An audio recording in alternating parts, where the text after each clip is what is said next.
एक व्यक्ति जिसने इस धरती पर सिर्फ 2 या 3 ही जन्म लिए थे और उस व्यक्ति का व्यक्तित्व कुछ इस तरह का था कि वो महिलाओं को अपने से कमतर समझता था, उनके प्रति असंवेदनशील था, उनको पुरुषों से नीचे समझता था। इस तरह की उसकी भावना थी महिलाओं के प्रति। उस व्यक्ति ने जब अपने आप को चित्रगुप्त की सभा में देखा तो उसने गुरुजनों का जो पैनल था उसमें एक महिला गुरुजन को देखा अपने समक्ष, और उसने देखा कि वो महिला जो उसके लिए योजना तैयार कर रही है वो इस तरह का उसके लिए जीवन का निर्माण कर रही है जहाँ पर वो ये जो उसकी भावना है महिलाओं को कमतर समझना, उनको उनके प्रति असंवेदनशीलता, ये जो उसका व्यक्तित्व है, इस चीज़ से वो छुटकारा पा सके, यानी आत्मा अपनी तरक्की की एक सीढ़ी चढ़ सके, जो उसके व्यक्तित्व में कमी है उस पर जीत हासिल कर सके। इस चीज़ के लिए, इस चीज़ को समझने के लिए उस पैनल में उसने एक महिला को भी देखा जो इस विषय पर योजना बना रही थी कि इस व्यक्ति को, यानी इस आत्मा को किस तरीके से इस प्रवृत्ति से छुटकारा दिलाया जाए कि वो महिलाओं का सम्मान करना सीखे। क्योंकि उस महिला गुरुजन ने स्पष्ट कहा कि ये चीज़ इस आत्मा के विकास में अवरोधक है। एक अन्य व्यक्ति जिसने अपने समक्ष 3 गुरुजनों को देखा, उसने कहा कि 3 ही गुरुजन थे उसके समक्ष, तो एक जो बाईं ओर थे गुरुजन वो उसके प्रति एक गर्माहट भरी, सद्भावना भरी ऊर्जा भेज रहे थे। जो दाईं तरफ थे वो उसकी तरफ एक शांति प्रदान करने वाली ऊर्जा भेज रहे थे, और जो एक मुख्य गुरुजन थे जो बीच में थे, वो क्योंकि उसके जीवन के ऊपर बात चल रही थी और उसकी जो बहुत ज़्यादा उग्र भावनाएं जीवन में रही ना, उसके विषय में बात चल रही थी कि वो अपनी उग्र भावनाओं का सामना किस तरीके से करे। तो वो जो तीसरे गुरुजन थे वो उसके जीवन के विषय में चर्चा कर रहे थे, और साथ में जो दोनों गुरुजन थे वो उसके प्रति एक सद्भावनापूर्ण और शांतिपूर्ण ऊर्जा भेज रहे थे। इसके अलावा एक दूसरी महिला माध्यम थी, उन्होंने इस गुरुजन सभा का वर्णन किस प्रकार से किया।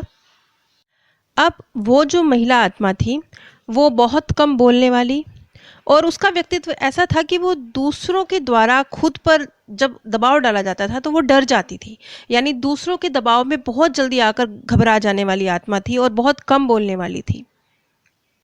यहाँ तक कि अगर कोई व्यक्ति उसके ऊपर दबाव डाल रहा है तो चाहे वो सही भी हो तो भी वो डर जाया करती थी।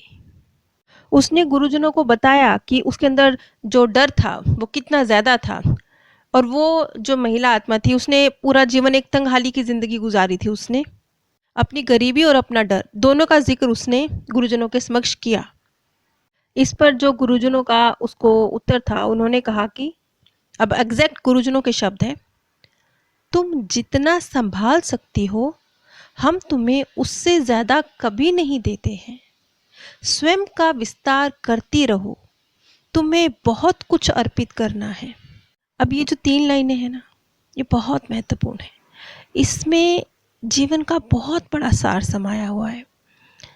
तुम जितना संभाल सकती हो हम तुम्हें उससे ज़्यादा कभी नहीं देते। आपने देखा होगा एक कहावत भी है, मुझे एग्जैक्टली याद नहीं आ रही क्या कहावत है, कि परमात्मा उसी को दुख देते हैं जिसके कंधे मजबूत होते हैं, या ऐसा करके कुछ है एक कहावत जिसमें ये बात कही जाती है कि परमात्मा उसी व्यक्ति को उतना ही देते हैं, उतना ही कष्ट देते हैं जितना वो सहन कर सकता है, जिसे वो संभाल सकता है। मतलब भरोसा होता है ना, जैसे टीचर को बच्चे पे भरोसा होता है कि ये बच्चा है ना, ये तो 2 से 5 तक के पहाड़े याद कर लेगा, इसे दे दो। दूसरा बच्चा है वो तो पढ़ाई में वीक है, ये तो बस 2 से 3 तक के भी याद कर लेना तो बहुत है। तो उस हिसाब से ही टीचर होमवर्क देता है।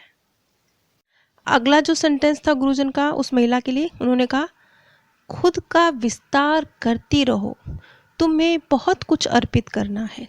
ये सेंटेंस देखिए, इसका मीनिंग भी बहुत डीप है। ये जो इतने सारे जो हम लेसन सीख रहे हैं ना इस ज़िंदगी की खेल में, ये हमारी जो आत्मिक उन्नति को, जो हमें पता नहीं है, हम ऊपरी तौर पर इस चीज़ को समझ नहीं सकते कि ये लेसन हमें क्या दे रहे हैं, लेकिन जब आप इन लेसन्स को पार करके, जैसे बच्चा स्कूल में जाता है ना, तो जिस वक्त वो पढ़ता है उस वक्त तो उसे पता ही नहीं होता क्यों पढ़ रहा है, क्या पढ़ रहा है, पता नहीं उसे जीवन में कुछ मिलने वाला भी है कि नहीं। लेकिन जब वो ज़िंदगी जीना शुरू करता है तब उसे समझ में आता है, चाहे उसने जॉब करी थी या उसने जॉब नहीं करी थी, उसे नौकरी मिली थी या उसे नौकरी नहीं मिली थी, हर स्थिति में जो उसकी पढ़ाई थी जीवन में उसके काम आती है। उसके अंदर आत्मविश्वास भरने के काम आती है, उसे कुछ सलीके सिखाने के काम आती है। और भी किसी फील्ड में, चाहे वो बिज़नेस में भी जाए, वहाँ पर भी उसके काम आती है। बिज़नेस को किस तरीके से चलाना है, समाज में किस तरीके से डील करना है, ये सिखाने के भी काम आती है।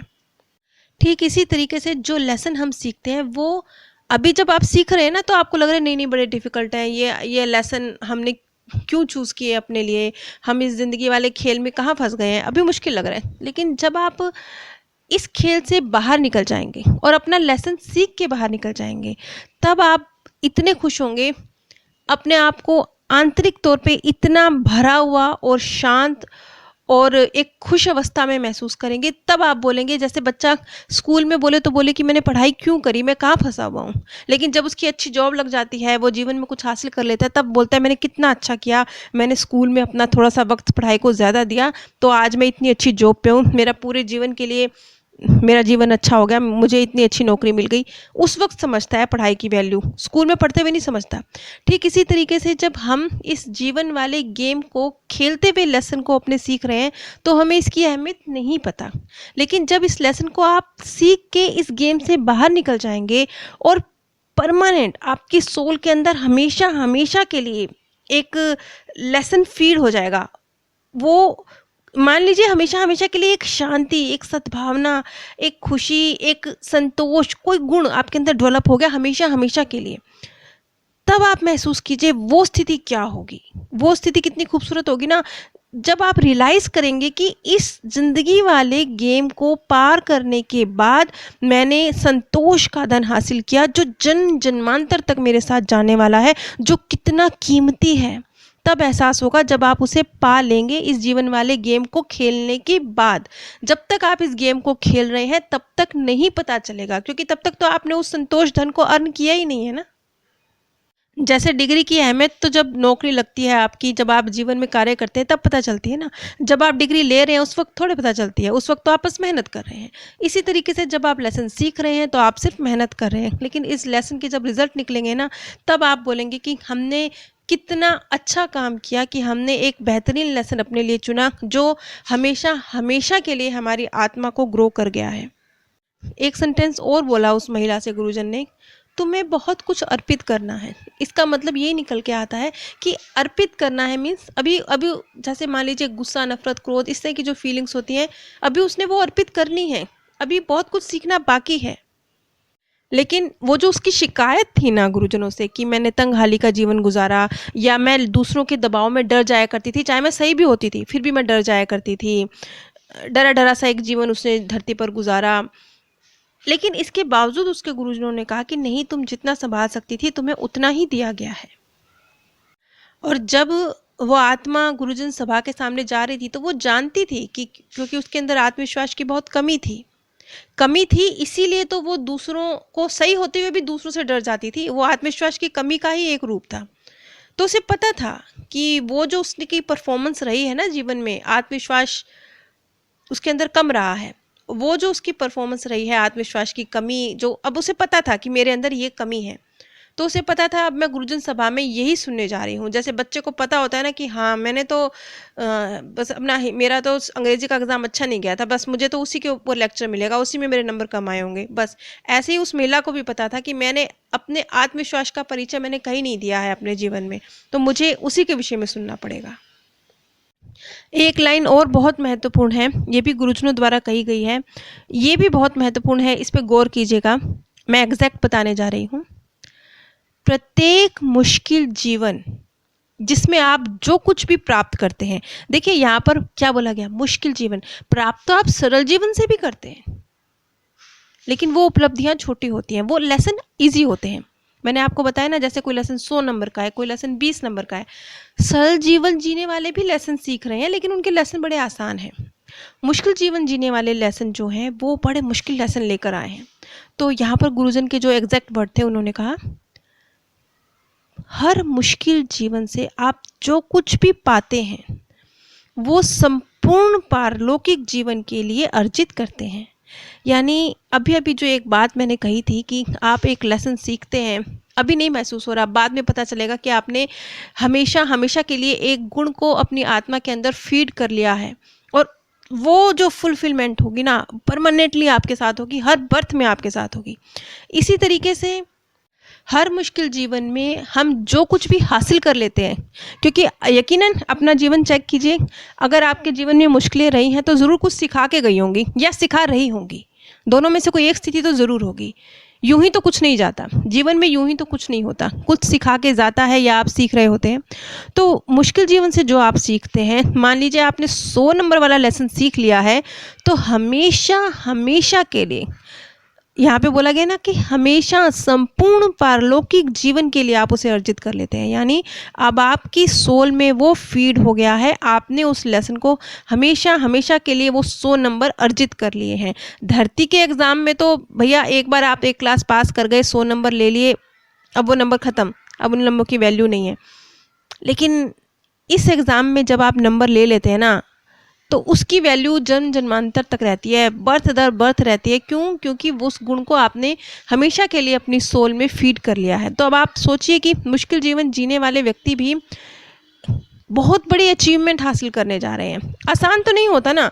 अब वही बात है, अब आप यूपीएससी के एग्ज़ाम की तैयारी करेंगे या आप किसी छोटे से चपरासी के एग्ज़ाम की तैयारी करेंगे, तो स्वाभाविक है अगर आप चपरासी के लिए इंटरव्यू देने जा रहे हैं तो हो सकता है आपको 2 दिन की तैयारी में ही आपकी बात बन जाए, क्योंकि आपसे ज़्यादा कुछ पूछा ही नहीं जाएगा। लेकिन अगर आप यूपीएससी की तैयारी करने जा रहे हैं तो सालों की मेहनत भी कम पड़ जाएगी। उसके लिए दिन रात एक करना पड़ेगा, बस यही समझ लीजिए। मुश्किल लेसन चूज़ किया है तो मान लीजिए यूपीएससी का एग्ज़ाम देने जा रहे हैं।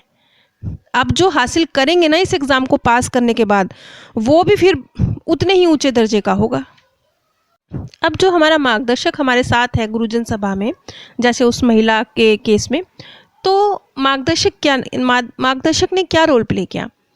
हमारे मार्गदर्शक ने एक, जैसे हमारा टीचर होता है ना कि ये बच्चा ऐसा है, ऐसा है, ऐसा है, ये वो बताता है। आपके जो आपको अगर कोई प्रिंसिपल के सामने जाना है या और किसी बड़े अधिकारी के सामने जाना है, तो आपका टीचर आपके व्यक्तित्व के बारे में उनको बताता है कि ये बच्चा थोड़ा शरारती है, थोड़ा जिद्दी है, लेकिन अच्छा है पढ़ाई में, बताएगा ना आपके बारे में। इसी तरीके से जो आपका मार्गदर्शक है, जो पूरा जीवन, और पता नहीं शायद पिछले भी कई जीवन आपके साथ शायद वो रहा होगा, तो वो जो मार्गदर्शक है वो ये बताता है कि आपने अपने लक्ष्यों को किस तरीके से प्राथमिकता दी, और प्राथमिकता देने के बाद आपने उस कार्य को किस तरीके से अंजाम दिया।